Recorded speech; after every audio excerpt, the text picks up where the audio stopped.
first half, I'm not going to lie. Oh, could be Wayne! I think I got my swagger back. Oh! I love it, baby! Them orange britches. Something about them orange britches. Tennessee wins! By Tennessee, Jawan Jennings. Jennings makes the catch. Ball hit high in the air into right field. Going back is Sayre. And Tennessee can say hello, win column. A grand slam in the bottom of the ninth. You can't draw it up any better.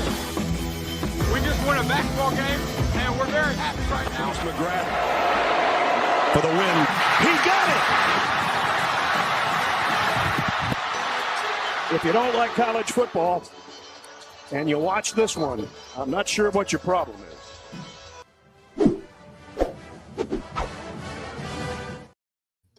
Reddit did to do, and welcome into More Important Issues. It is Sunday, January 12th. I'm never going to get over whatever occurred Tuesday night in Gainesville. And frankly, I hate the city of Gainesville. That doesn't help any, and I'm okay with that. Just hating them forever. But I feel like the Vols are back on track. I feel okay now. I feel better about the season now. We can move on. It's a weeknight SEC game. Rinse, repeat. That game is gone from our memory forever, hopefully. Has to be. Yeah, I don't even know what you're talking about. So I've turned the page, moved on. Yeah, it was good to get that kind of bad taste out of your mouth with this game against Texas. That was the main focus. Whether you think it was a good game or not, It wasn't about that. It was about winning. Yeah, it was about winning. That's what. After whatever went on in Gainesville, you're not even really trying to necessarily play good basketball. It does end up being a requirement to, or some partial of a requirement of winning, but your goal is just to win. Like, get that out of your mind, win, regroup, try to come back to it on, try to continue just getting away farther and farther away from that. Usually wins can help you get farther away from that. So Vols traveled to Austin and do that. Kind of put that in the past, get that out of there. We'll talk about that. We'll recap. Maybe a Darlington Dubar coming out party. possibly. I mean, We need it. he looked. The guy's fearless. I like him in the game. I think there's times where he has no clue what's going on. But when he gets the ball in his hands, he's like, oh, well, the only thing I know what to do with it is score it. Yeah. Yep. And where Tennessee's at, this is like a military draft at this point. It's just any able-bodied men, please step forward. So it will take not only the able-bodied men, but also guys who will score in double digits. Darlington Dubar was that on Saturday night. So that was. Do we have like good to see. where I think it's like an emergency goalie. Do we have that, or is that just the walk-ons? We need to start putting guys. It's that right now it's the basketball helmet guy in Thompson-Boling Arena. Okay. Do they still have the person hitting the drums like in the band? Could it be them? I think it's 3 people now. I think it's 3 people. Kind of. It's not the same one person. Okay, so I think it's 3 people reenacting that sketch, if you will. Okay. We've lost the Taco. Is that he finally got his PhD and is gone? Okay. Yeah, he was there for 8-9 years. Him and John Fulkerson start at the same time. And he was one. He was an emergency goalie. Yeah, we'll have to look around for mainstays, and we'll just ride with them. Yeah, I don't know what that girl is doing who started kind of the face thing in the band, but I'm sure she's famous of some sort. I think so. Good. Gotta be. Outside of Thompson-Boling Arena? Electric, yeah. I mean, she's Okay. famous in my heart, so. Yeah, no, Don't matter. big fan here. Yeah. Yeah. She probably has podcasts like us. Probably. Everybody has one better than nowadays. us, honestly. I guarantee it. Yeah. Would guarantee it. It's just her doing that for an hour and a half. I too. Well, first off, there would 100% be a niche for that on like TikTok Live. There's a guy, my favorite TikTok Live ever, and I don't know why I tune in. If it's just the intrigue of what could happen, but there's a guy on TikTok Live where I'll be scrolling sometimes, and he's just being a train conductor. He's sitting at his desk. He's got a hat on, usually like some gloves, and he's got like a little string here, like a train has, that he pulls down and honks the horn. and he'll drive a train. However, conductor drives his train with little things. I guess he's watching something on his computer, but you can only see him. And every once in a while, he'll honk the horn, like, get the whistle going, and then he'll wave at people. You'll see him just start waving. It's fascinating, dude. It's crazy. And there's always like 2,000 people minimum watching at a time. Yeah, the internet's a weird place. I'm glad I'm part of it because I like weird, but he's got me hooked. I'm in. Anytime I see him, I'm in. So Blake asks, have y'all seen the guy that goes and watches trains and knows every kind of train there is? This might be the guy I'm talking about because I went on his page and I was like, I wonder what else he's into. And it'll be him watching like trains in real life, real trains coming by, or like meeting conductors of real trains. They all know who he is. It's crazy. I follow a lot of weird stuff on TikTok, not like kinky stuff, but like all this guy. He's my for you. You're just in the algorithm. I'm just in his algorithm. Yeah. Okay. Yeah, I follow a guy who like does like basically stories of like NCAA. He does dynasties and Bordeaux is his name. Do you know who that is? No, but we thought about this because we have our online dynasty. I think we need to start doing post-game pressers. Okay. I actually have to do one. I just lost a national championship with TCU. So I'm glad you reminded me. I need to do a post-game presser where I just throw my quarterback specifically under the bus. That's awesome. Yeah, I was thinking, should we do that? Overthrew everyone after Tennessee games, but then we'd probably throw people under the bus. That probably wouldn't be good. Yeah, I prefer doing it with not real people where I can just actually throw them under the bus and they don't have a way to feel about it. Yeah, back in our heyday, if you will, when we first started the podcast, we did go live after a game, and it had to be deleted immediately. No, we were coerced under the influence of Cool Beans. Yeah, still not a good. It wasn't fair. I wish we still had access to that video. It was a great, like, in our minds. I was like, oh yeah, this is a great idea. And then as soon as we got done, I still think it was a great idea. Yeah, we just had to delete it. Right. Yeah. Right. Me and Blake are talking about different guys. So that's pretty crazy. He doesn't get all excited. He's actually very, very mellow about all of it. Okay. Like Polar Express guy. You know what? You want to know something crazy? What's up? I've never seen the Polar Express all the way through. Well, it's terrible. Really? I've heard opposite. I'm not a fan. It's probably my least favorite. Like, I'm not a huge Christmas movie, but Polar Express is one that I'm like, turn this off. Hot chocolate. Hey, seen that? Yeah. We got it. Yeah, it's weird. Not a fan. So Landon hates Christmas. I truly don't really know what the point in the movie is. And that's probably not the only movie that has that, but like, I think it's just about, I don't understand the train. I don't know why. Whatever. It's not a good movie. Don't waste your time. Do you want to know what it's about? Sure. Yeah. A young boy who has grown skeptical of Santa Claus is shocked to see a train stop outside of his window on Christmas Eve. Destined for the North Pole, when he accepts an invitation from the conductor to climb on board, he embarks on a white knuckle ride to Santa's headquarters, where he makes fast friends and learns an invaluable lesson about the true spirit of Christmas. Sounds like you need a lesson in the true spirit of Christmas, Landon. That's I guess what it sounds like to me. Well, that movie sucks. So I'm gonna be honest. Anything Tom Hanks is in, I'm pretty much on board with. So I'm gonna probably like it. The Terminal. You ever seen that Tom Hanks movie? Mm-hmm. Terrible storyline, great movie. Mm-hmm. Yeah, go. You can go watch it and tell me what you think about it. I'm gonna be honest. Probably won't anytime soon. Maybe next Christmas. There you go. Okay. I got 11 months to sit on that one though. There you go. They have there's a whole industry based around Polar Express now. All these train rides turn into like Polar Express rides around Christmas. We should go do one next year. We should go do a Polar Express ride. Yep. We're doing it. Okay. Whatever. You have to now. Okay. I'm in. Whatever. I'm easily influenced. I think we can go to like Bryson City. I think Bryson City has one. Not even far from us. We can stop in Cherokee and gamble if you'd like. I'm in. There you go. That's all I had to say. Yeah. There you go. This is where the Polar Express. It's not going to the North Pole. It's going to. It's going to a Harris. sports book, baby. Yeah. All right. We'll talk Tennessee, some basketball. Texas. Yeah, don't worry. We'll get into that. We're also going to talk some college football playoff here. I need to. Okay. Are we happy about it though? Happy about a win? Hell yeah. Oh, okay. The way I say college football playoff, you did that. I didn't know if Ohio State was. Oh no, I did that for the basketball game, not okay. for the college football playoff. Okay.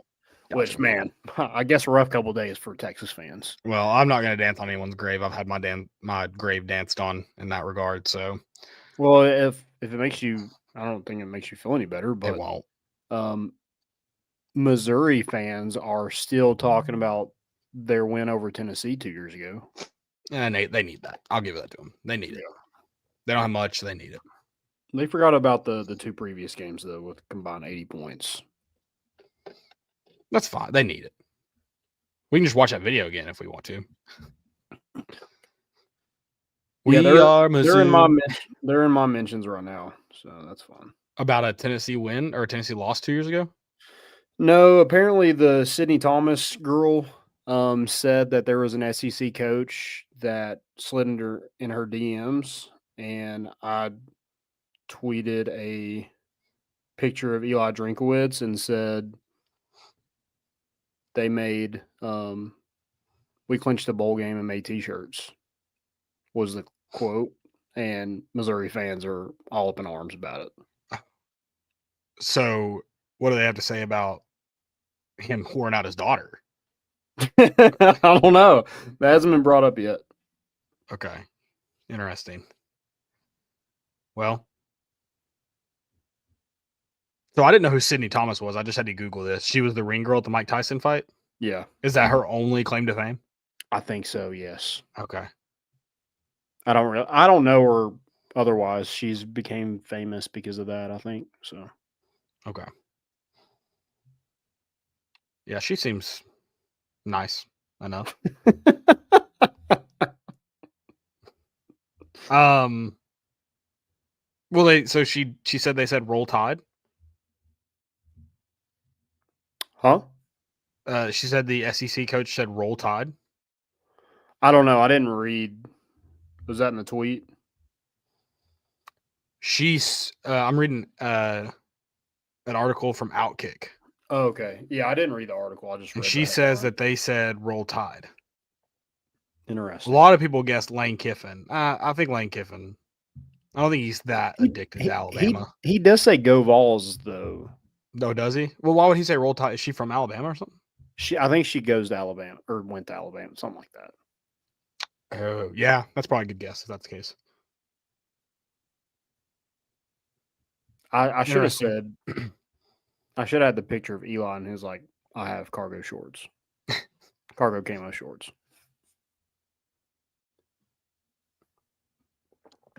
I don't know if who's your real guess? Honestly, I think it's Tony. He wouldn't say Roll Tide. No, that's true. That's true. I don't know. Would she know that he's I think it's a football coach. Yeah. Tony V would be the only baseball coach she'd probably know, though. That's fair. Here's my favorite part of this article. Brian Kelly wants to do like a photo shoot with her, probably. He's like, hey, have you ever been on one of those rotating things? Yeah. And it's better than humping his 5-star cornerback that he humped, honestly. So yeah. And probably didn't land. He's like, hey, have you ever been on a scissor lift in the middle of 85-mile-per-hour windstorm?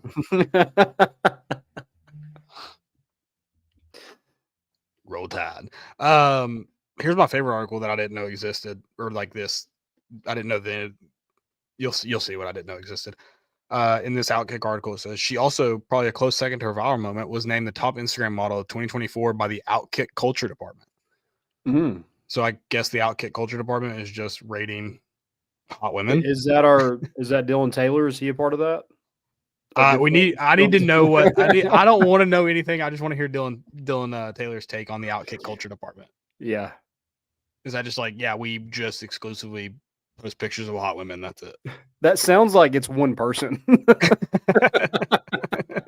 I'm the head of the Outkick culture department. Yeah.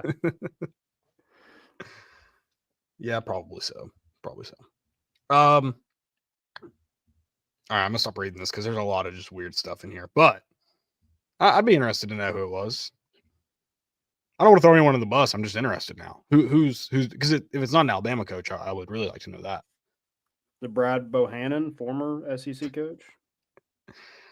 I mean, we do know he likes going all in against himself. So yeah, he likes shooting a possibly. shot. So Yeah, possibly so. Well, let's get into the show. Speaking of shooting shots, Texas. Good God. Well, before we do that, let's listen to a little Levi Ogle. Okay, that's cool. Home run, slam dunks, give him 6. Boys at MII, they got your big orange face.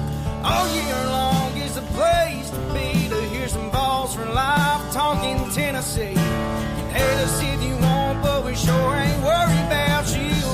We got more important issues.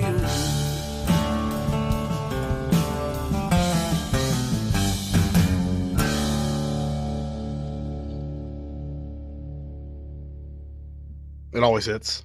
Shout out to Levi Ogle. Looks like you can catch him just about any night in Nashville now. Follow him on his Instagram stories, doing a bunch of songwriter stuff, and love to see it. Yeah, killing it. Love to see it. All right. You can talk about go on. You can talk about Texas now. I won't hold you back anymore. I mean, talk about shooting shots. I mean, they look like me in the backyard growing up, just 3, 2, 1, and let's chunk up a shot from anywhere on the court. I mean, that was insane. And they kept saying, like, that's a bad shot for anybody in the country, not Trey Johnson. I mean, good God. He was 0 for 8 from I was going to say, seemed like it for that 2 games night. before that. Seemed like a bad shot for him that night. Whether it is normally, I don't know, but seemed like it that night. Yeah. I mean, they haven't gone in, but man, they were going in last night. So I think that's a game that you probably, like, a lot of teams probably find a way to lose that game. And it didn't feel like Tennessee was – it felt like Texas was ahead the entire game. I was shocked when I would look at the score a few times and we would be within 1, 2 or ahead because it felt like we were down 6 at some points. Mm-hmm. So, yeah, I think I agree with you. I think you're right about that. Yeah, I mean, that's a game that I think a lot of people find a way to lose. Tennessee found a way to win it. And Tennessee didn't shoot particularly well either, and even 70% from the free throw line, still struggling from the free throw line. But they shot better in Texas. They did everything better in Texas except they turned the ball over. And they kept mentioning it on the broadcast. It was like Tennessee, they just need to hit it, to like have a shot when they come up in the court. If they keep turning the ball over, like they're shooting the ball better than Texas. If they keep shooting and stop turning the ball over, they're going to win. Right. So that was odd because Tennessee isn't a very turnover-friendly team. But for whatever reason, especially in that first half, it was rough. Yeah, Zakai seemed to struggle getting the ball inside, whether it be passing or driving. He's a guy that, I mean, he's just not going to keep struggling. That's the good news, is he's not going to keep struggling. Yeah. And they did go big. Texas went pretty big on Tennessee, and I wonder if that was – I don't know if it was a shock, but, there's – you're going to have to make outside shots. If teams are going to go big, you got to hit those outside shots. Chaz didn't have it. Zakai, he shot 4 for 11. I mean, Tennessee, like you said, Tennessee didn't shoot particularly well. But they gave themselves a chance at end of the ball game. They stopped turning the ball over, and then Dubar and Zakai kind of took over late to put it away. Yeah, and I think the biggest thing too, obviously getting Dubar Dubar's presence is big, especially when you're trying to find some kind of depth as you really ramp up SEC play, but also just the bench points in general. Having Jordan Gainey come off the bench, he scored in double digits. Cade Phillips, he at least gets you something. Also, I think he's more banged up than we realize. He just has to play right now. He just doesn't look the same as he did before that shoulder injury, whatever it was. Obviously wearing that brace on it still. But yeah, getting big bench minutes and points from Dubar and Gainey are going to be massive for this team moving forward too. You can't afford any injuries right now. And I mean, I really don't know what you do with Cade Phillips if he is injured. I feel like you have to play him. Yeah, I mean, if he can go, he goes. I mean, Tennessee is lucky that because it looked like at the beginning of the season, Dubar wasn't going to be a part of this team. And then, you find yourself in the position you are now. And not only does he have to play, he has to produce. Yeah, really and like I said earlier, it doesn't look like there's some times where he just kind of gets lost in the offense a little bit. But, man, like when it's like, hey, we need a bucket or we need a big rebound, or a big putback like he had last night, it seems like he's up for the challenge. It probably drives Rick Barnes nuts because he's a perfectionist and loves, wants everybody to kind of be in sync. But I think it's a guy just kind of going out there with reckless abandon is dangerous to have on your basketball team. So I love it. I hope he keeps it up. And, Tennessee's biggest road wins so far this year in Illinois and Texas, it's been him that's been the difference. I think he had 16 minutes in that Illinois game and scored 5 points, had 5 rebounds, and then last night had 12 points and a couple of rebounds as well. So really big in those 2 games. And, for whatever reason, teams just struggle on the road, but it doesn't seem like it's a big deal to Dubar. Yeah. Tennessee, King of the Orange. It's official. That's also Really? two of the last 2 over Texas. 3 of the last 3? Yeah. We're on 3. Because then you lost that road one, the first Big 12 SEC challenge, and then you got it back at home. That's a clean. I mean, that's home. That's home, neutral, and away. Trifecta. Yeah. Do it. Rick Barnes. Holy Trinity. Is that the Trinity? And I lost my train of thought as we went into that one. That's I guess another kind of one thing that I don't know whether it's a positive or negative, and you won't know until I don't know if you won't know is the right word, but like it's hard to tell until Tennessee plays Wednesday this week until you get into it. Tennessee still didn't play great basketball this go around. You mentioned the turnovers, didn't shoot particularly well. You did out rebound them, but you allowed them to have 14 offensive rebounds on the offensive glass. Have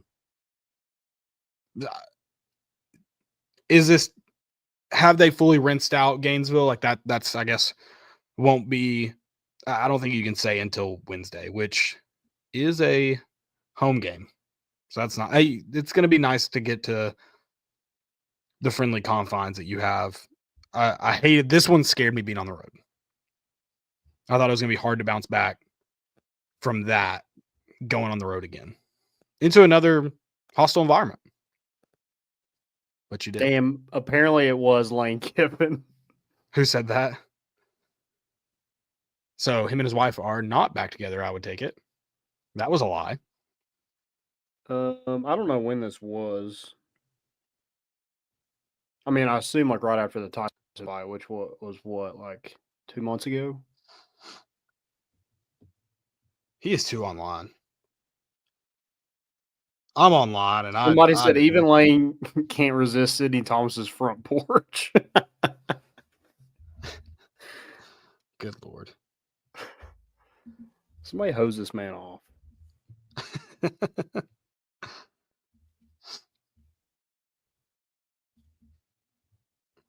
Jeez. What did you think about Rick Barnes throwing Chaz Lanier under the bus? in the press conference. Did you see that? Yeah, I don't. Oh, is that throwing him under the bus or just telling the truth? Oh yeah, I I don't mean think it's I kind of blamed him for anything. He just said like, "This is what happened." it's just very blunt. Yeah. And I think there's a lot of coaches kind of scared to bring up like you're getting paid to do this kind of thing, and Rick Barnes just like, no, like you're getting paid a lot of money to shoot the basketball. Shoot the basketball. And so Yeah. I like that because I think players have a ton of power right now with NIL and transfers, this and that. Like you're getting paid a lot of money. So you're getting paid like an adult. You need to be treated like an adult. So I did like that. I think there needs to be more of that, holding players accountable. Like, hey, you're playing really dumb and you're getting paid a lot of money to do that. So please, let's figure this thing out together. Yeah, I mean, it's obviously harsh. Like if you're a player, you don't want to hear your head coach say that, but also seems as if it was the truth. And I don't know. Yeah, like you can either take it the wrong way and pout about it, or take it the right way and just be better. I don't know. Like, I guess we'll find out there. I know a lot of people are like, "Whoa, you don't want to say that about a guy like Chaz." I'm thinking it wasn't a mystery who Rick Barnes was when he came here. He can't imagine like that wasn't going to be done or said at some point. I don't know. Yeah. Well, there was like as soon as he took him out, it was right after a turnover. So I thought he turned the ball over and that's why he went out. And I'm like, dang it, Rick, like he's our best player in a top ball game on the road. Like we need him to play and you're going to take him out. I guess he was only out for a little bit of time, but I thought it was just for a turnover. I'm like, man, you got to have a longer leash for your best player. Yeah, but so if I'm and I like just because he made a mistake, whatever. But if it was truly the reason is because he wasn't shooting the basketball, yeah, like you always have the green light. You're one of the best scorers in the country. You shoot it.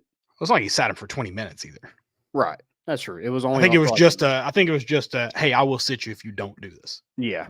Yeah. I don't know what that that segment ended up being, but it wasn't long. He played 34 minutes a game. Yeah, I think it was like a minute and a half or something. He went in pretty quickly, but at the time I was like, man, how long is he going to be out of this game? But yeah, all is well. Tennessee won. It was cool to see Dubar hit that one late, shush the crowd. That was awesome because you won at the end. That makes it a little bit better.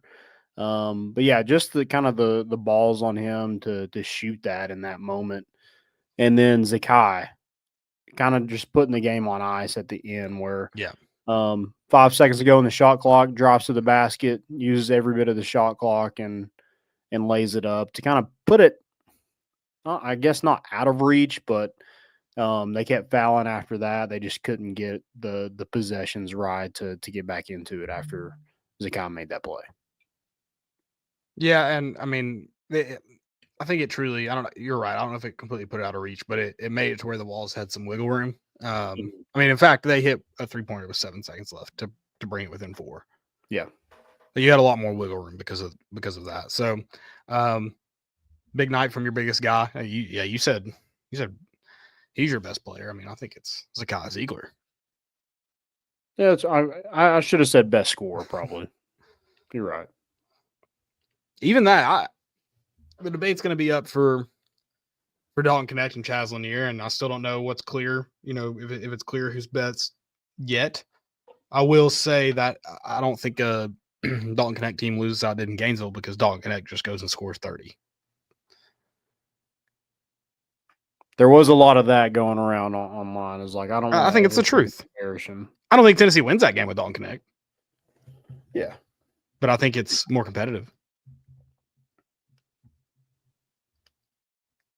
Yeah, it's just I think it's different. I don't think they should. I think Dalton Connect's a better player than Chaz Lanier, but I think this team could be better with Chaz Lanier instead instead of Dalton Connect. Oh, it certainly could be. I mean, you just have a better all around team, but Right. I just don't. I want to see Chaz Lanier. I think the have comparison is the like there's Dalton- no need to compare the two. But I want to see him have that Dalton Connect takeover mentality of when buckets aren't falling for other guys, you're going to get the ball, go ISO if you need to, and go score.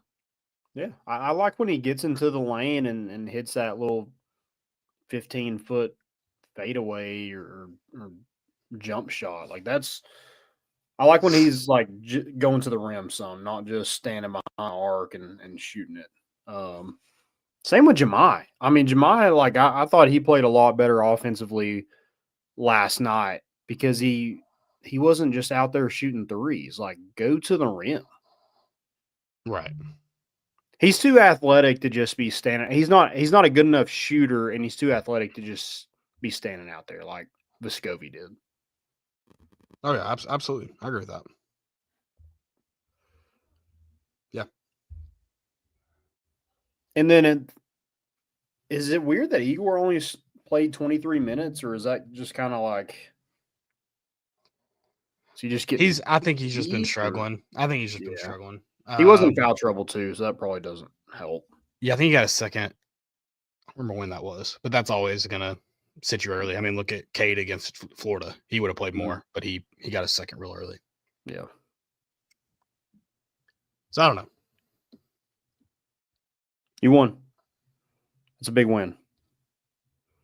Because I think Texas is a pretty good team. I know they lost some games, but they shoot the ball well. I think they play pretty good defense. They got some big guys that are capable. I think that's a pretty good basketball team. That's a pretty good win. I know they're 0-3 in the conference, but I think that's a pretty decent team Tennessee just beat on the road. Yeah, no, that's a good win. That was a good win to go grab. There's better ones to go and get for sure, but you went on the road and you beat a good SEC opponent. Mm-hmm. You'd love to see it. And then you have Georgia next, who is 2-1 in the conference. They've beat Kentucky and Oklahoma at home. They lost to Ole Miss on the road to begin SEC play, and they haven't had a great non-conference schedule. They got beat by Marquette. I think they beat St. Joseph's, beat Notre Dame. But other than that, I haven't really played anybody. But they got some size to them. They got 2 6'11" freshmen. One is their leading scorer in Asa Newell. And they got DeMary, who had 13 points against Tennessee last year. He was pretty good. Blue Kane, obviously, familiar with Knoxville area. He went to Catholic. So yeah, I think they're a pretty decent team, and Mike White, obviously a coach Tennessee always wants to beat because he was at Florida, and Danny White's our AD. So yeah, should be a good matchup for Tennessee. I think they kind of score and rebound pretty on par with what Tennessee does. It's going to be a challenge for our big guys to grab those rebounds and bang around with Newell, who I think averages around 8 rebounds per game. So need to have they don't shoot it particularly well, but they do get out in transition. They're going to be, pretty good defensively. And I think Tennessee's got to hit shots. I know they didn't hit shots in a huge amount against Texas, but they need to continue to make shots down the stretch to beat Georgia, and it's at home. I think that's a difference too in this one. Yeah. Yep. Good to go. Good to come back home. It's an 8 p.m. tip. At least it's not 9 p.m. That's it. We play a 9 p.m. game until February, and it's in at least the Central Time Zone, so it makes sense. Okay. The 9 p.m. Eastern ones, those will drive you nuts. I wonder if Georgia will be ranked this week. I think it's probably right on the cusp. I wonder how much we drop back. That win helps, but it's not going to be forgotten. Yeah. Yeah, 30 points is rough. I mean, if you lose one, I don't think – if you lose about 5 or 6 points, I don't think it's a big deal. But 30 points is a lot. Just drop us out of the top 25. We'll regroup. But then you have Auburn. They almost get beat by South Carolina, which I know they won, but South Carolina is not even That's not a good basketball team. Yeah, it's not even close to what Florida is. So, yeah. And that's just going to be the SEC. Basketball teams that aren't that great are going to struggle, and just is what it is at this point. I mean, a great team that's struggling, and I'm probably the worst team in the SEC right now, Arkansas. Are they the worst team in the SEC right now? They are 0-3. Now, they aren't the only 0-3 team. On the SEC. They're 1-2, Landon. They're 1-2 in the SEC. Who did they beat? They beat Arkansas. They will. Just give it time. Give it time. They beat LSU, who is the only other 0-3 basketball team in the SEC. LSU might be the worst. We're going with Arkansas right now. Just stop. Like, we are going with Arkansas. That's fine. They're both 0-3. They're both 11-5. It's hard to really disseminate which is worse. We're going with Arkansas by default. Arkansas comes first in the worst, so they're in this category. They get to be first as well. Vanderbilt was 13-1 when they played LSU. Okay, there you go. I don't know what their non-conference schedule looked like, but okay. Yeah, probably not good, if I had to say. But it also doesn't get any easier for a team like Georgia. They play Tennessee, and then they play Auburn. Is Auburn at home at least? I think it is at home. That's nice. They obviously have something there with the way they beat Kentucky. Yeah, Georgia likes playing. They like Athens, baby. They love Athens.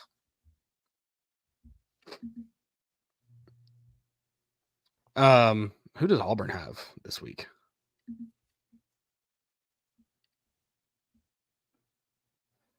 Hopefully, I'm sure they're one. They've got Mississippi State and then Georgia. Mississippi State's going to be another team that may have a say in the SEC. They look good. They don't look great, but they look good right now. They got Hubbard, don't they? Is he still there? They have the Matthews guy, who I think was the one. How many did he drop on Tennessee that night? It was like a Tuesday night game. They do still have Hubbard. Hubbard's their best player, I assume. That's the guy who dropped a fair amount on Tennessee on that Tuesday night game where they just didn't miss. Yeah. Well, they didn't miss when it mattered, because that was an ugly game that I thought Tennessee was going to be able to pull out, and then he did not miss when it mattered. It wasn't quite what's the dude from A&M that legitimately did not miss? Wade Taylor. Yeah, did miss that night, because we were talking about it with when Arkansas was trying to slow down Tennessee's offense, and people on Twitter during that game were like, "Call a timeout, Rick." And I was like, "That's not going to stop that guy. He hasn't missed tonight. Calling a timeout isn't going to stop him." In fact, Arkansas blew through 2 timeouts during an 0-12 run. It's like, see, it's not just like coaches calling timeouts. Did I want Rick to call one there? Sure, but it's not. You can't blame it on him in that scenario. I think timeouts are kind of weird to me. I understand, like, you would just want to, like, end it. But it's also, like, isn't it a huge compliment to the opposing team when the other team has to call a timeout? Well, I think, too, in SEC play, calling a timeout on the road when a dude's on a hot streak is just going to get the crowd louder. Yeah, agreed. They love it. They eat it up. That guy gets to go in front of the student section and gladiator. Yeah. Are you not entertained? I think when you're at home, neutral site, you can be a little bit more precise about it. But at home, if you're on the road in the SEC, you just don't even try to stop a run with a timeout. It just doesn't seem to be effective. Yeah. Dang, Josh Hubbard was just a freshman last year. He scored 25 and 18 against us last year. Yeah, of course. Jeff Harrison, how far does Tennessee fall in the AP Top 25? Honestly, what's happened around us? Because I don't know that. I know Auburn hadn't lost, obviously. Florida hadn't lost. I don't know. It's so weird because I feel like at some point everybody's just going to beat everybody. Duke won a big one against Notre Dame. What Flag? How many did he have last night? I don't know. He's good. He had a Notre lot. Dame is not good though. Okay, twice in that game, I got to see both coaches run onto the court to yell at the ref. NCAA, get your shit under control. Penalize them. Tee them up. I just don't get it. Well, then, what did you think about the flag on Texas tight end for pointing? That's so dumb. That's so soft. But here's my thing. I get it. Taunting, you got to flag. But if you're not going to flag it every time, you can't do it there. Yeah. That's what I don't get. Call it or don't, but don't pick and choose when to call it. Right. It's the same with targeting. They're like, oh yeah, you can't call targeting there. Incorrect. If it's targeting, it's targeting. Right. Yeah. It drives me bananas. And then you get freaking Buzz Williams last year running on midcourt. But like the taunting thing, like that, I don't know. Like I think there's pointing in somebody's general direction and then acting like you're emptying a clip on somebody are two totally different things. Yeah. Yeah. Like the Dylan Stewart thing, like you can't do that. But like, man, Can I be devil's advocate and ask why you can't do that? why you can't empty the clip? Yeah. Yeah, I mean Is it any different than I guess in that situation, at least a corner is holstering his weapon. He's putting the sword away. There's weapon involved in both though. that's true. I guess you can't direct it in opposing team, but if you do it to your own team, I guess it's okay. I do think we should start penalizing cornerbacks for doing anything like that when a ball is overthrown or thrown out of bounds. Yeah. If they celebrate a missed throw, they're 15-yard penalty for stupidity.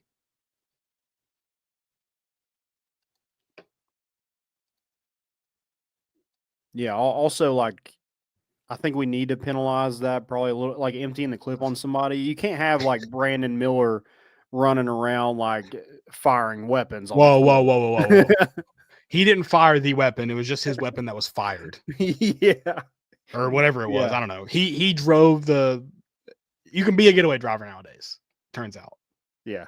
Not a great look to have that happen. And then when you hit a three, you're shooting guns, finger guns up in the air. Probably not a great look. And I mean, are we allowed to just shoot bow and arrows though? Where do we draw the line is my question. I don't know. What weapons are not? We need to do some background. Is this guy hunted all? If he doesn't, Yeah. flag. I think we need to know what weapons are approved by the NCAA and what aren't. Yeah. Hey, do you have a permit for that? That's what we just charge them for the opportunity to empty the clip. Mm-hmm. I mean, for all we know, he was breaking into his home. Stand your ground state. I'm sure South Carolina is. I don't know if that should have been a penalty, Landon. I think we need to know the full facts of the case before we start jumping to conclusions. I think it's kind of like the where you hip thrust. If you do it 3 times, too many times, you can fire the weapon twice. Yeah. Third one, done. Yeah, whole clip. He kind of crossed the line. Okay. Also, I think he was just like, it was pulling the trigger, wasn't even shooting at that point. He had shot him so many times. We need to clip farm this on TikTok because we'll get all the nerds in here and be like, it's called a magazine. Yeah, he had that extended mag on that one, I guess. Oh man. I was taking real quick because I just had Twitter pulled open. I saw the guy that quote tweeted you. He said, "Drink really broke these insufferable losers."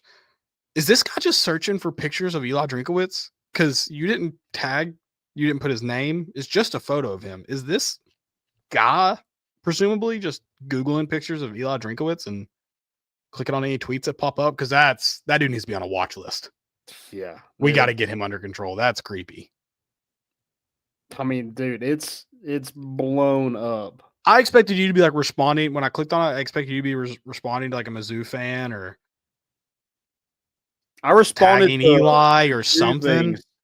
Some girl who did a podcast called me weird, which I don't. whatever. I mean, you replied to it, so I don't know how weird that makes you. You weren't involved at all. I just said it's just a joke because she called me. Yeah, she said, "Dude is weird." I just put it's a joke by dude. And then one guy got me a little riled up, I guess, and said something about the playoffs, or I forget what he said. It was something dumb.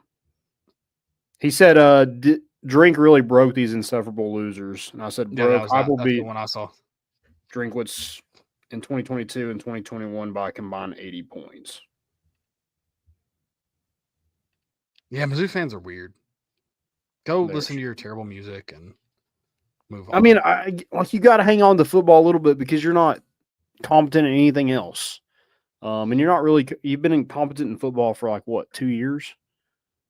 And even then, you got freaking blanked by Alabama 34-0. You got beat by Texas A&M, who sucked 41-10. So after Eli Drinkowitz broke into his wide receivers, or his, wait, what was it? It was the Texas A&M corner, wasn't it, that left the blanket? oh yeah, Is that what it was? yeah. Who got the blanket? Who received the blanket? I think Luther Burden got the blanket from a Texas A&M. So Eli Drinkowitz 100% broke into his hotel room. Weird. Yeah. Why are you in the hotel room of a young boy? And left that blanket. Mm-hmm. And then proceeded to get skunked. 41-10. Yikes. I'd be in a bad mood too if I let that Texas A&M abysmal offense score 41 points on me. I would too. Yeah, we just happen to have Will Howard absolutely dominate us, who apparently doesn't miss. I mean, he in the first half of that game, he should have thrown 3 interceptions of the Texas game. It was insane that he didn't. Well, I mean, like, I would have broken a controller if that was an NCAA game. what in the world is Texas doing? How do you 75-yard screen pass right before the half? Will Howard Will Howard is probably emptying the clip. He's like, look at that great pass I just had. Do you know my favorite thing about that play, though? Mm. They showed a graphic, ESPN did, of it said before and after Henderson penalty, before plays 15 yards, 118.7. Then it showed after plays 14 yards, 43.0. Do you know? So right after that, which is when they showed that, everything was exactly equal before and after. Plays 15 yards, 118.7. Which, by the way, he didn't kick the extra point. He has 6 points. Let's not take away what special teams gives us, ESPN.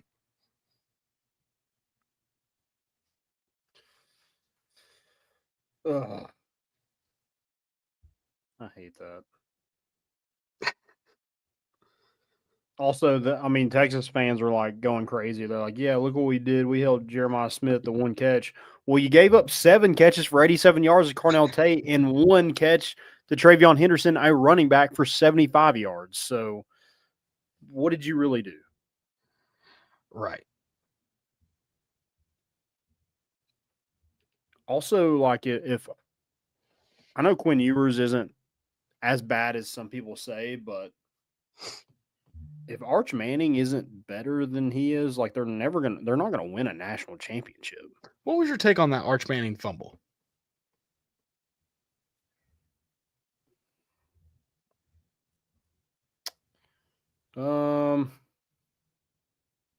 Did I think it was a fumble?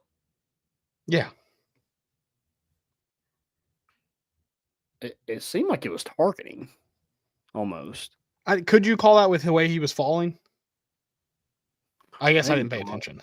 Maybe not. I don't know. I didn't pay attention to like head down, stuff like that, launched, whatnot. But his own knee knocked the ball out. Yeah. And they're like, yeah, it's not indisputable. You see the ball move. You see what moved it. I think you see when he loses control. I don't understand why we let logic get in the way of making decisions.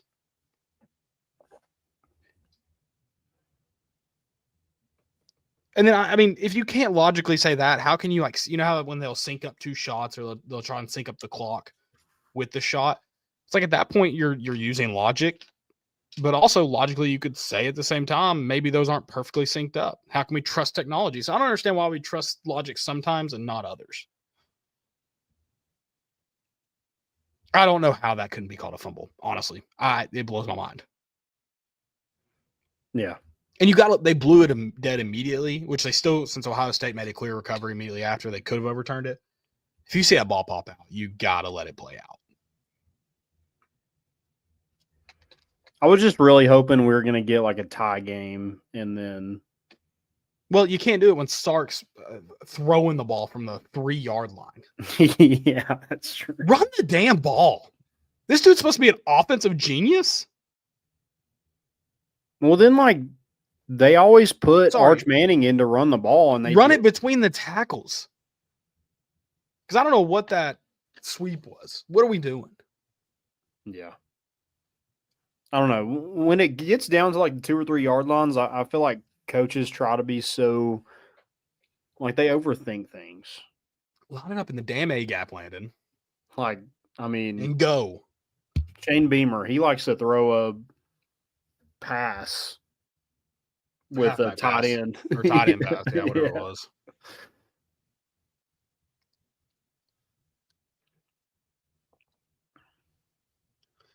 It was fun. I thought both games were good, fun to watch. Drew Aller sucks.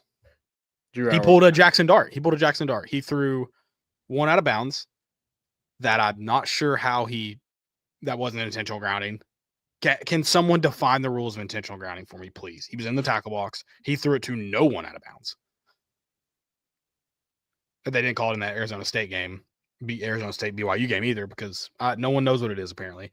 But he pulled a Jackson Dart where his last throw isn't going to go down as a pass, but he also threw that one out of bounds too. I mean, he threw that thing 55 yards out of bounds. Yeah, he was abysmal. That was some of the worst like 3 throws I've ever seen. He threw the pick, and then after the game he was like, "Yeah, I was trying to throw it at his feet." Yeah, and I'm like, "Throw it at his feet? You threw it right to a defender. Like there was no. You can't be a college quarterback and be that bad at accuracy." I wonder if there's still draft talk around him. There are people like, "Oh, he might go to the draft." But it was good. It was entertaining football. And then that, like, they're trying to do like all the like pitches and everything to try to keep, I don't know, move the football. And then he just chucks it straight out of bounds. That's the one I'm talking about. Like threw it 55 yards out of bounds. Yeah. Yeah. Which, how open was that Singleton? How open was Singleton on that side if he hits him? Does he have room to maybe go? Probably not, but really, because it felt like the entire Notre Dame defense was on the other side of the field. It might have been. I don't know. Like you're like, oh, my quarterback's getting the opportunity to throw this. I feel really good about this. Yeah. This lateral pass, and then throws it to James Franklin. Well, that's wearing the thing, like, dude, if you bounce it, it's still in play. Right. But you chucked it straight out of bounds. To the ghost of Joe Pa out there. Yeah. Why was Penn State wearing an S on their chest? Does anyone call them State? Is that a Northern thing? That seems like, Michigan State, they get an S. A lot of people call them State. Mm-hmm. Does Penn State also carry? I've never seen the letter S associated with Penn State. Yeah, I haven't either. And they were all every coach was wearing an S.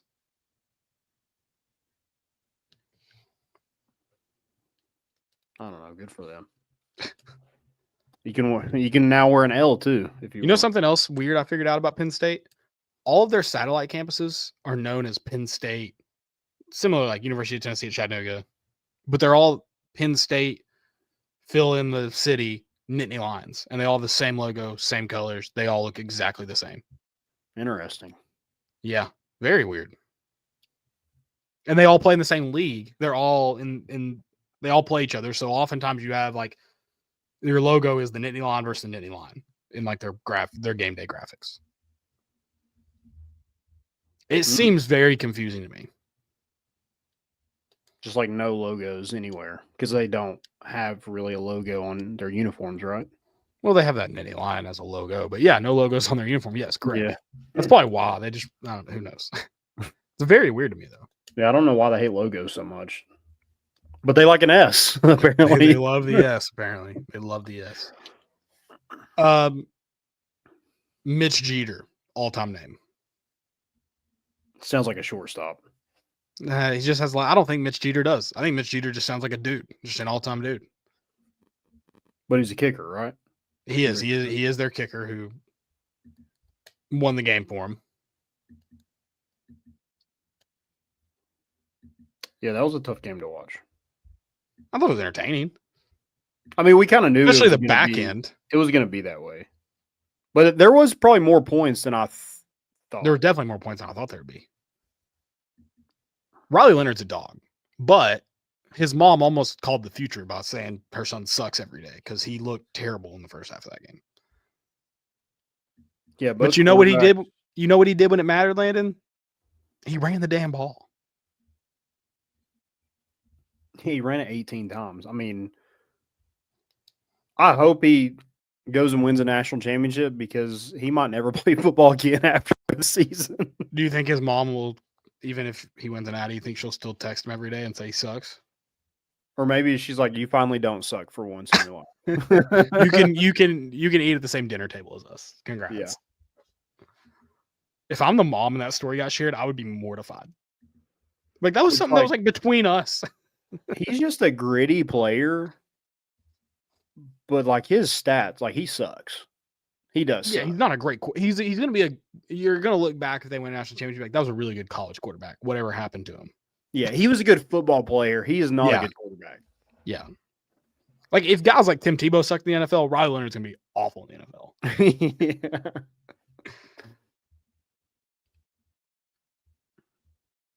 But Jeremiah Love, that dude is a dog.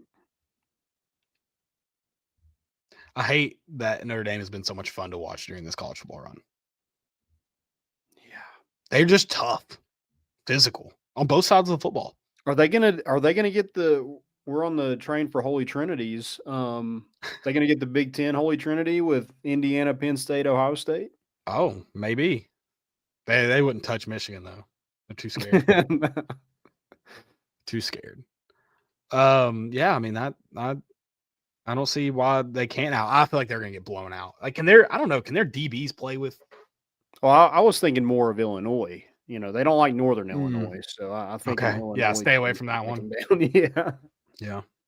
It is gonna be hilarious if they win and their one loss is in Northern Illinois. That's what I hope for. That's what I hope for. Well, here's what's funny about this 12-team playoff. I don't know if this is a good indication for college football or bad, but regardless, one of the teams that wins this year has either lost to Northern Illinois or their last game of the regular season, they lost to an awful, truly terrible Michigan team. 13-10. Yeah. That's your national championship winner. One of those teams.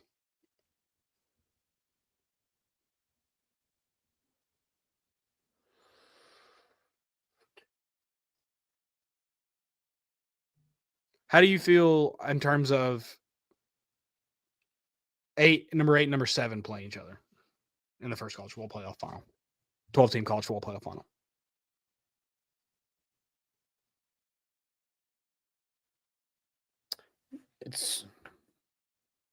It's crazy.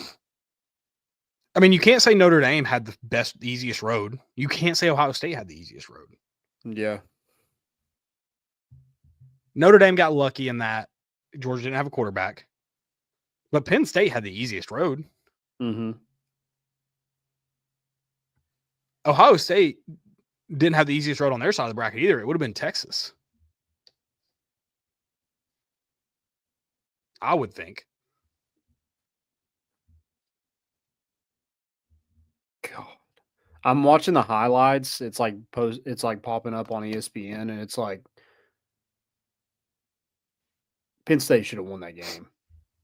Yeah, no, I mean James Franklin didn't know how to close it out, and then he had Drew Aller just throwing it to no one in particular. Well, actually, maybe he was throwing it to Notre Dame. I don't know. Check his bet slips. I mean, good. He wanted no part in playing Ohio State. Again, he was like, I've been there. I'm good. How do the coaches' contracts look now? Because they get extra money for winning bowl games. Do these count as 2 bowl wins for them? I don't know how that works. I think each team gets like what? There's a big number. I don't know what it is. Yeah, and so Danny Cannell tweeted about that. Surely the ACC isn't dumb enough to allow Notre Dame to play a conference schedule there and not say, hey, also you have to pay in, maybe not as much as a normal ACC team. Surely they have to pay the ACC some amount of money. Yeah, you don't get to keep all that. No. I mean, maybe not. Maybe the ACC is that dumb, but you would think they're not. I don't think they should get any of it. Oh, okay. If it's truly for your conference, join a conference. Yeah.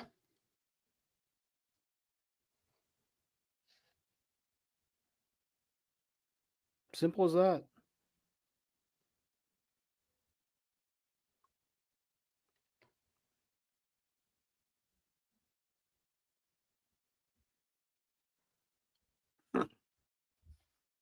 Tennessee did get some big recruiting news. Do you have anything else for the college football playoff? No, that's all I've got.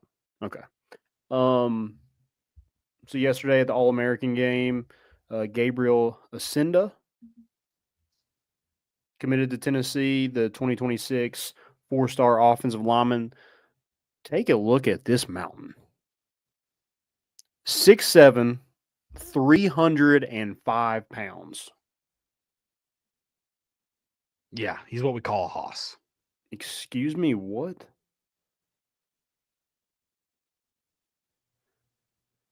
I mean, where do you even? How do kids? How's a 17-year-old that big? He's probably 16 years old. That big. Eating your Wheaties, Landon, like they say. It's got to be something. I want to know what it is. I mean, I guess it has to be genes, but damn. 6'7", 305. In-state commit at a Baylor school. He's originally from Clearwater. I think transferred to Baylor this past season. So familiar with Joakim Dotson, who was a 2025 signee for Tennessee, and that's where Amari Jefferson played. So, yeah, I was in the camp of stop recruiting Baylor after Amari Jefferson committed to Alabama, but I think I'm back on the recruit Baylor train. I like it. I'm okay with it. I support your decision and their decision to continue recruiting Baylor. And there is like, I think you said it not too long ago, is like Baylor isn't just kids from Chattanooga. I mean, this kid is an example of that, originally from Clearwater, Florida. So it's not like these kids grew up Tennessee fans or going elsewhere. But yeah, it's hard to make. It's hard to make the argument of like this is a hometown, like this is a home state team. Yes, it is in your home state, but there's so many boarding school kids there. It's hard. So when you continue to recruit them, maybe you don't put as much stock into them as a lot of your other in-state kids that you feel like you got to get, and you got to recruit from those high schools well to continue those relationships. But I think you certainly need to recruit it. Yeah, and it's not too much further to Athens than it is Knoxville. Like it's not like it's super probably about the same, actually. Yeah, about cuts it in half. I'd say it's pretty close. Yeah, and go ahead. No, you got it. Landon, one of the top players in the state of Tennessee. I think that gives us 3 out of the top 10 with Tyreek Key and tight end Carson Sneed. So, yeah, just continuing to land these guys. And it feels like it's so early, but right now Tennessee has quite a bit of commits in this 2026 class and currently has the number 3 overall class so far. It helps when you have the number 1 player in base on Brandon, but right. It's nice to see. And he lands this mountain. I Yeah. don't know. Hopefully he's pretty tall too. I don't know how you see over a guy like that, but I guess if Kyler Murray can make a lot of money doing what he does, I guess anybody can. Yeah, I mean, he's not right up on him. You're fine. Yeah. You're good. He ain't a short king. He could be a short king. Whatever makes you win. I don't know. Maybe, are short kings coming back? Oh, they've been back.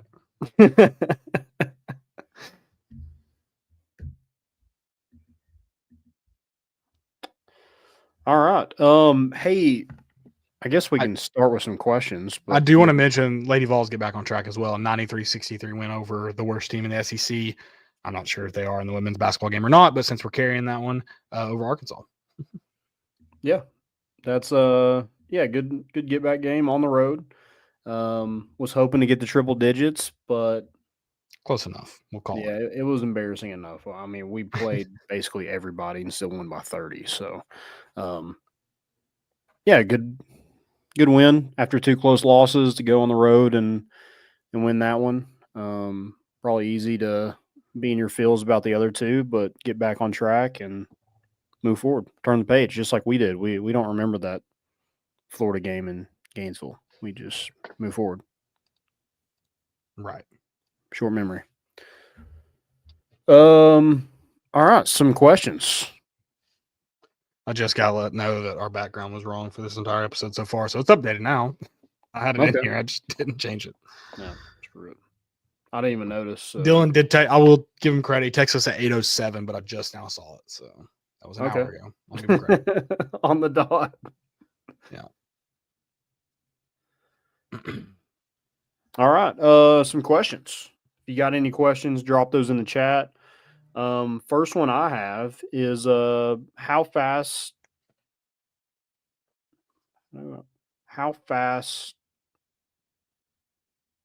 do you think you could square up a fastball? Like how fast is it coming? No. Like from an average just baseball player, no.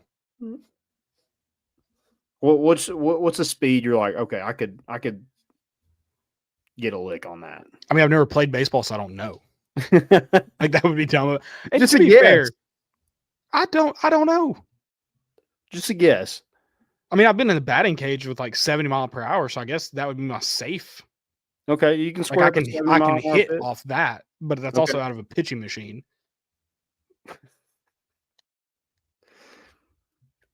I just think it's funny for you to answer this question because like you truly have not faced like live pitching. So Right.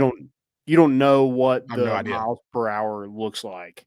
So that's why I just wanted you to guess. So you think Yeah, no, I have no idea. I did we were in those batting cages at Funtown USA in Murfreesboro. Shout out. And one of the dads, it was with our soccer team, one of the dads is a smaller guy, not a baseball player. He stood in there, like, I can't remember if it was 80 or 90. I was like, dude, that's gonna be fast. Nowhere close. I mean, I don't know if he even swung his bat. Like it was, and it's coming out of a pitching machine from 30 feet away, 40 feet away. Like you're never even gonna see it. Yeah. Well, that's the thing about batting cages, like you know where it's gonna be every time, usually. But you still can't hit never see it. But you also, I mean, like it's coming out of a hole. Yeah. And you just from that far away, you never see it. Yeah. Because it wasn't from mound distance. Mm-hmm. I wish we had we have a batting cage anywhere? Like a electronic one? Yeah. They used to have them at Thunderworld, and they used to have them at that place right next to. Dude, ripped to Thunderworld. Or right across from Burger King. It used, or like where Waffle House is at in South Knoxville. Has that been open while we've been alive? Yeah, I went there when I was little. Yeah. Oh. It's not the putt-putt place. Oh. It was the batting cage by like the radio station. It was just batting cages. That's all it was. Yeah. That's crazy that someone just had batting cages up. Now it's like a used car lot or something. Interesting. Yeah. I mean, so can we just like open batting cages anywhere we want? I don't know. I don't remember the last time I've seen like batting cages anywhere. Yeah, I think Funtown USA closed in Murfreesboro. Open longer than Thunderworld was open. ripped to that. Thunderworld was one of the best. Thunderworld and Celebration Station, which for all you younger folks was then Zuma Fun Center. Those were, I mean, I don't even want to use the word goated because I don't think that is enough to define these places. Thunderworld had go-karts and a bowling alley. Yeah, that place was sick. And an arcade. A full arcade. I don't remember the batting cages there, but I believe you because it had so much. Yeah, rip. I tried to like Google like nearest batting cages, but they're all like where you like just go in and hit. Right. Celebration Station may have had batting cages. I don't remember. They did have bumper boats, which bumper boats are fun, but they're no go-karts. Yeah, like Top Golf is really fun, but could you imagine like it's probably not safe at all, but going like drinking with the boys and going to some batting cages? That would be awesome. I don't think alcohol would be allowed to be involved, but I'm in. Yeah.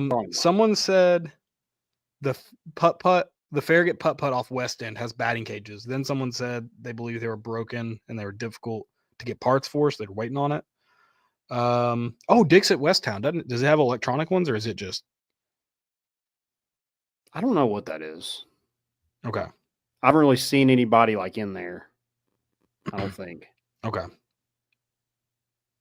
It would be funny if I walked in there. There's somebody just like, Happy Gilmore just taking it right off the chest. I was thinking that should be a fantasy football punishment. You got a Happy Gilmore like a 70-mile-per-hour fastball. Just one. You just eat one and you're done. Yeah. We're 64 days until hockey season. Farragut Putt-Putt's Facebook page says they have batting cages. Okay. Hey, Dylan, it says they're always open. Will you call this phone number and find out for me? 865-675-558. Just check and see if they have batting cages. It just says mini golf, arcade, and snack bar now. So, yeah, I'm going to need you to call. 865-675-5558. Go ahead and check on that for me. If they're not open at 9:13 on a Sunday, I'm out. There's a Smoky Mountain Athletics, but I don't. It seems like they would. I saw that one too. Doesn't seem like they would have. Yeah. Have them. Yeah, Why don't we just build a batting cage ourselves? Well, it's basically like, and then just get a pitching machine that you have to feed. Yeah, it's just like a jugs machine, except you put a baseball in it. Yeah, I think the complicated part comes from collecting them and then feeding them, but we don't need to go that far. Yeah, just plug it in. Yeah, it's easy. I was thinking about 80 miles an hour. I could probably like square one up. Probably not first drive, but I think I could probably square. You see it coming in a little bit. Yeah, especially if at a batting cage. I think maybe up at a little, maybe 83. Dylan said they didn't answer. Thank you for calling though. Let's give him somewhere else to call. Yeah. Let's something else. Zach Pryor says, "What are you the most excited and worried about for UT baseball in 2025?" Landon's gonna, if we keep Landon going on this, he's gonna tell a Tennessee pitcher he could square up their fastball and maybe they'll try it. I'm excited to see if that happens. So who do you think you could square up? How do you feel about Xander's fastball? No former Vol. No just shot. Just fastball. Just a fastball. He's not allowed to throw anything else. That's still like 87. I think that's too much. All right. I think if I know where it's coming, but like but he can't throw you anything off speed. He can't throw you anything off speed. But I don't think so. No Xander, shot. I think it sounds like he might. I would like to try. Okay, there you go, Xander. Or if we could get our friend Redmond Walsh to just like. So you think you get off Redmond Walsh? No. I did not say that. I think it would be hilarious to watch me just absolutely look like an idiot in the box. Okay. Because I feel like that's a lose-lose situation for them though. Because if you do hit one off of them, that's not a good look. Probably, but it is what it is. It's for the content, baby. Content no sleep. That's right. most excited for, I just think like reloading. I was gonna say, there's a lot of like unknowns right now, similar to last year. I think it's going to take like a month to kind of flesh out who your guys are. So I'm excited to find out what that looks like come March. Even last year, like you knew it was Christian Moore and Blake Burke. And then there was kind of, but like you knew who your core guys were. Right. This year, yeah, it's transfers. Dean Curley was just a freshman last year, but in terms of production and how much he played last year, him and Hunter Inslee are your veterans. So, pitching is gonna, I think, probably take some time. I don't know if I'm worried about it. I just don't know what's that bullpen look like. Right. Because I know that was, you had to have that bullpen to win your national championship. You had to have, Aaron Combs and, even AJ Causey was out of the pen. He didn't start. That was such a huge part. And when AJ Russell kind of went down, you kind of just had to piece it together. And Xander came from midweek and bullpen guy to a starter, and it kind of shook everything up. But you pieced it together and made it work. So I'm just interested to see who the new guys are. There's some JUCO arms. Obviously, I think your Friday night guy is going to be Liam Doyle. But other than that, I don't think you really know because AJ is – he's not going to be back immediately. So what does it look like when he comes back? I think pitching is probably what I'm not worried. I think worried just has a bad rap to the word. I would say more interesting. Just questions that like how's it going to shake out? Yeah, I agree. But excited. I think this team's going to hit a lot of home runs again, so I'm all for that. Yeah. I don't know. I don't think you have a guy that hits maybe close to 40 like Christian Moore did, but I think you have some dudes. Gavin Killen, I think Hunter Inslee another year. Dean Curley is going to hit a lot of home runs. Yeah, you got plenty of guys that's going to hit a lot of home runs. Did you see like all the they did I forget who it was. But they did a publication for the top 100 juniors, freshmen, seniors, stuff like that. So Tennessee did have some top juniors. They had Andrew Fisher, who I think is going to hit a lot of home runs. Gavin Killen, AJ Russell, Nate Snead, Liam Doyle, Cannon Peebles. Jay Abernathy was a freshman on there. Hunter Inslee was the second best college senior. Okay. And Alex Perry was up there as well. Dean Curley was the number 8 sophomore in college baseball. So they got some talent. I think it's just kind of another kind of piece it together, find out what works, see who emerges. I'm interested to see who the freshmen are next year. You always have that freshman really come into his own, whether that be Drew Gilbert and Jordan Beck, and then it was Christian Moore and Blake Burke. Mm-hmm. And then it was, Dean Curley last year. So I'm just interested to see kind of how those guys, it was AJ Russell, it was Beam, was really good as a freshman. Who are the freshmen that emerged?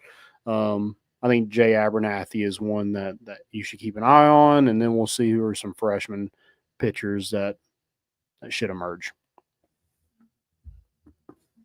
Yeah. And I think most of it, having Ross Kivett back. Yeah, that's pretty. That'll fire you up. Yep. Sorry, I zoned out for a minute because Aaron Foster led out the Houston Texans on Saturday. Mm-hmm. My favorite thing is his kid shut off the cannon, and I don't think she shot it off when she was supposed to. Maybe catches a few people off guard. Okay. Pretty entertaining. Glad it wasn't live ammo, but feels like a 15-yard penalty to me. I don't know if she has a permit for that. Sorry, Dylan Stewart. It's true. What were your thoughts on the Tennessee baseball jerseys? Did you see them kind of floating around? On what? Sorry. The Tennessee baseball jerseys at they're at Alumni Hall, so it's not official, I would assume.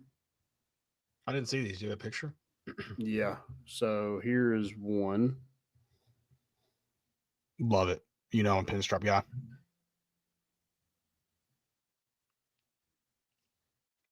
Yeah, I don't love that one.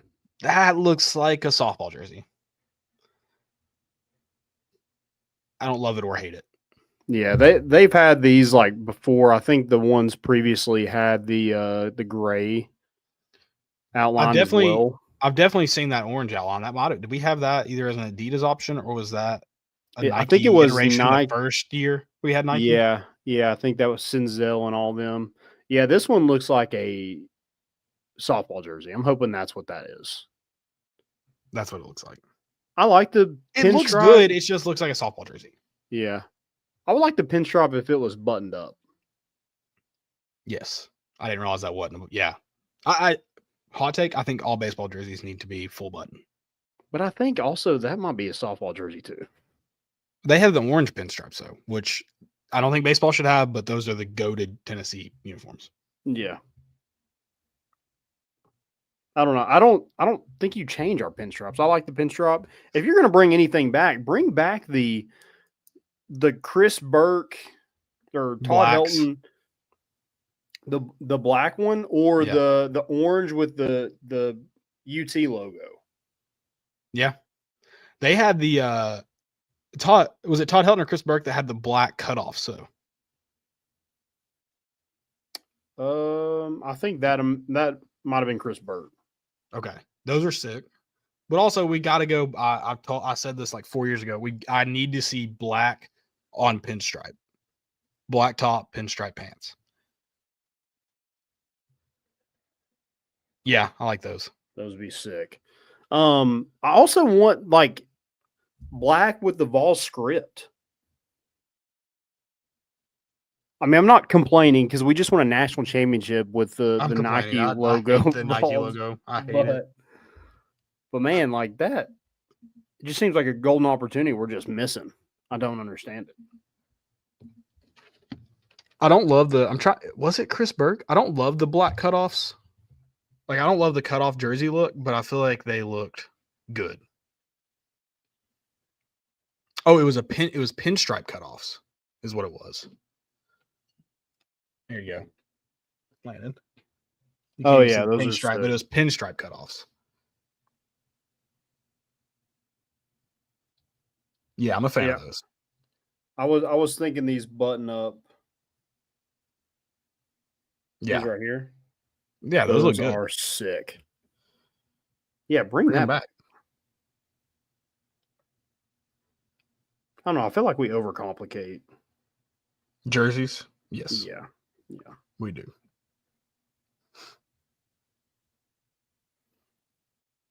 All right. Anything else for questions? Oh, somebody asked me this the other day. If you had to pick 3 restaurants in Knoxville, your 3 favorite, no rhyme or reason, no judging, what are you picking? Stock and Barrel. Okay. I can't pick Litton's because that's 2 burgers, but I might pick Litton's. Great burger, great key lime pie.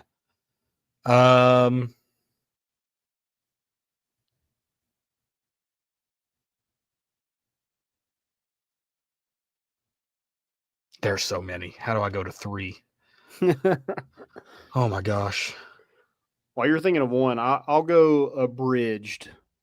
Would definitely be up there for me. Okay. I've only eaten there like twice in Knoxville, but I love Stir so much. I don't know if it's top 3, but I love Stir. I haven't eaten there. That's so good.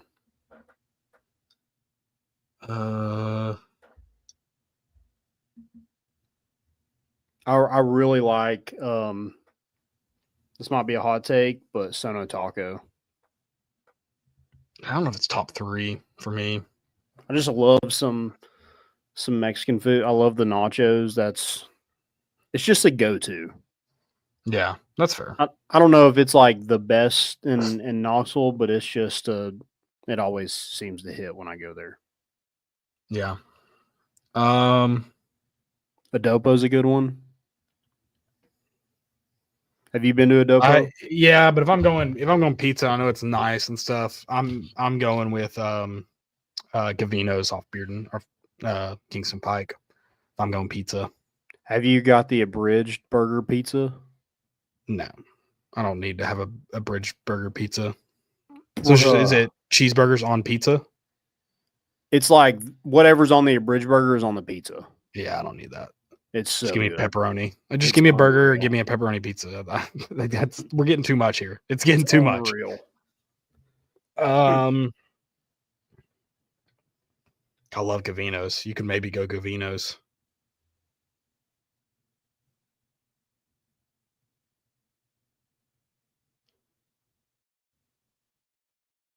I'm trying to think of what else is there. Ooh. Gus's? Yeah, that seems like a pander pick, but I'll go Gus's. Gus's, Gavino's, and Stock and Barrel. Top 3, baby. It was gonna be what's the place on the strip that closed down? God, what was it? Restaurant? Yeah. Oh, they have one still open, Landon, so you can still pick it. I know, but that one's hard to beat. What is it? Oh my gosh, Jim Chaney would know in a heartbeat. What is that? Hold on, I think we just got a text about it. Copper Cellar. Oh, dude, $5 burgers, dollar drafts. Dylan, call them and see if they're still open for me. Yeah, that place was unreal. Yeah, no, big fan. I mean, I know why they went out of Jim business. Chaney. They lost a lot of money on that. Specifically to Jim Chaney. Yeah. Yeah, former. That's funny. Most important? Most important. All right. I hope this video doesn't get taken down from YouTube. Watch this absolutely sick shot I saw.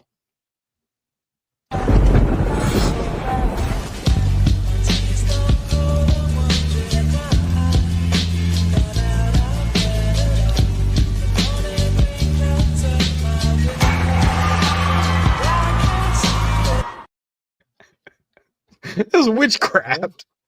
That was in slow mo. You watched that in slow motion, and I still couldn't figure out how he did it. He was on skates doing that.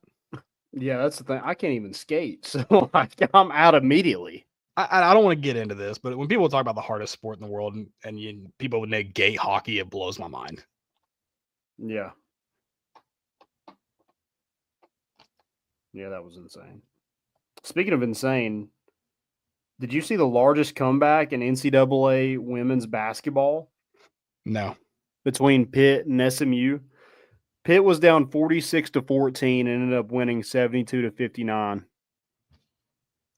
Say the first score again. 46-14. And won 72-59. When were they down that much? Like, when did that mark start? Was that the half? So the 46-14 was a minute and 37 seconds left in the second quarter. That's crazy. That's insanity. 32 points. How do you even walk into that locker room after that loss? Imagine, I don't know how many people are betting on women's college basketball, but there is somebody out there who bet on SMU and was like, oh yeah, no sweat. And then they came back later and were just like, what in the world? Yeah, that's insanity. Also, for those who couldn't watch that, just tune into YouTube to see that. To that video. I forgot this is a podcast technically. So did you see Christian Moore do that video with Trevor Bauer? Yeah, and I don't think this is a hot take, but I would like to go on the record of saying I don't like Trevor Bauer. He's a douchebag. Oh yeah. I don't think it's a hot take by any means. I just want to go on the record. Like I would like to disavow Trevor Bauer. Did you watch the full video? Like I know, No. like there was a clip. I did watch the full video. He is a great content creator. I have enjoyed some of his videos. Yeah. But also that one dude who calls himself the JUCO King, who I think is being facetious, he's also a douchebag. He was funny in that video talking to Christian Moore, but that he normally is ribbing him, giving him a hard time. But I watched a video where he was like pitching at these guys, and someone said he was overrated, and someone in the background was like, "Did you say overweighted?"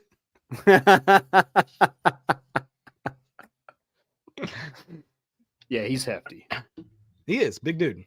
Yeah. But it is cool because like Trevor Bauer, I mean, he's not a great person, but he is a really good pitcher. He did win a Cy Young.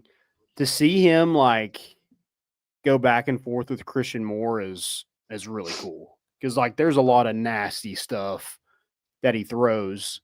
And he gets Christian Moore a lot. But that it just takes one baby. And Christian Moore was in there hacking and he got him one. So that was fun to kind of see them go back and forth in battle. So if you get a chance to watch the full video, please do it. It is pretty cool. But yeah, Trevor Bauer definitely loves himself. Just a little bit. Yeah. I got another one. This is going to be my fail as well. Did you see the Shannon? Well, most important for Dan Orlowski for looking this up before it came up, and then Shannon Sharp is the fail. Did you see this video? Is this about Joy Taylor? No. Oh, okay.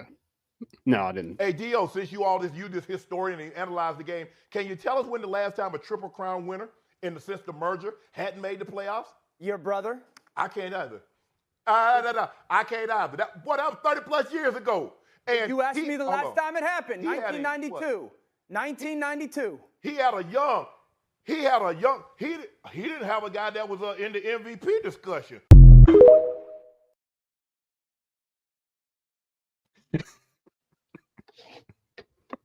Is that not the worst question Shannon Sharp could have asked him?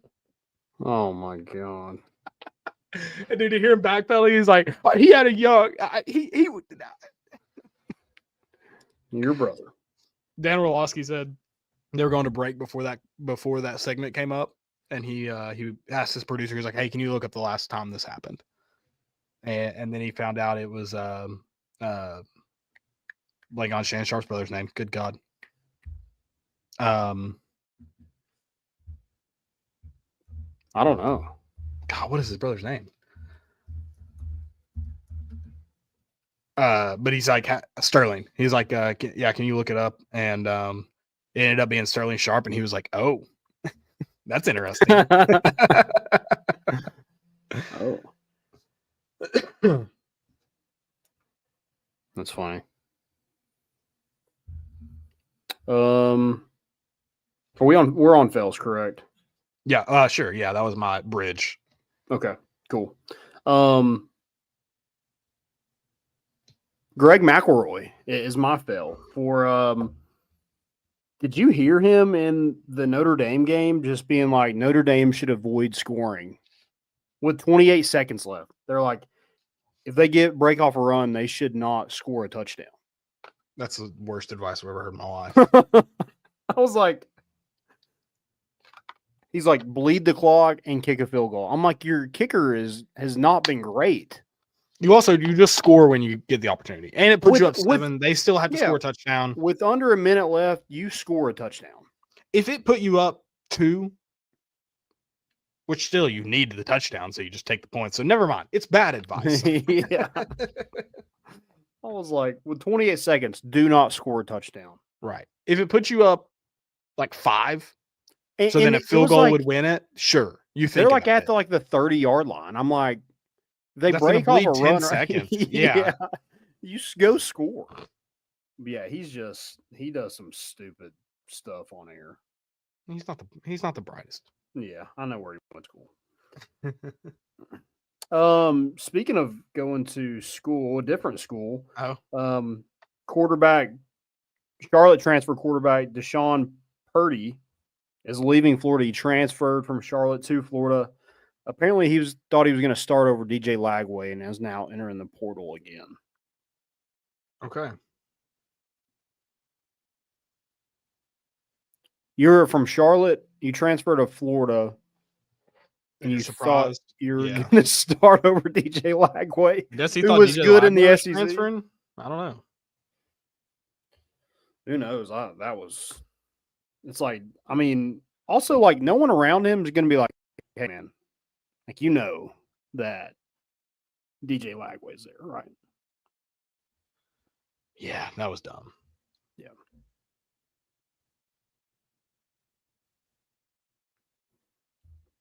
Any more stupid or fails? Sorry. I think that's all I got.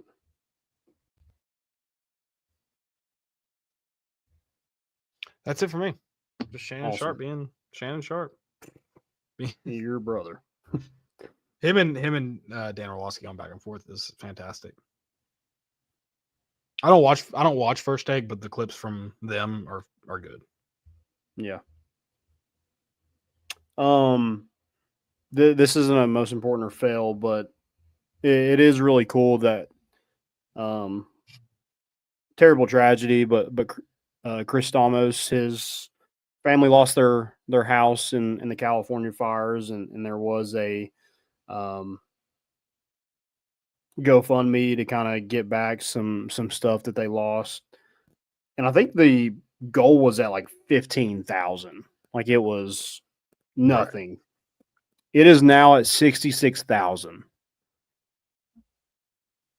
is how much they've raised for this family. So VFL Chris Stamos won a national championship and is only here for one season.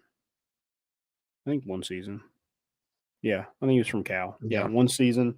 And I hate that happened to him and his family, but really cool to see kind of Ball Nation, and I guess there was others as well, kind of come together and make sure they knew that they were loved. And it probably doesn't replace everything, but definitely helps. So glad to see that. Yeah, absolutely. And there is a really good article. I haven't got to read it yet from Mike Wilson, kind of about the family and what led up to it.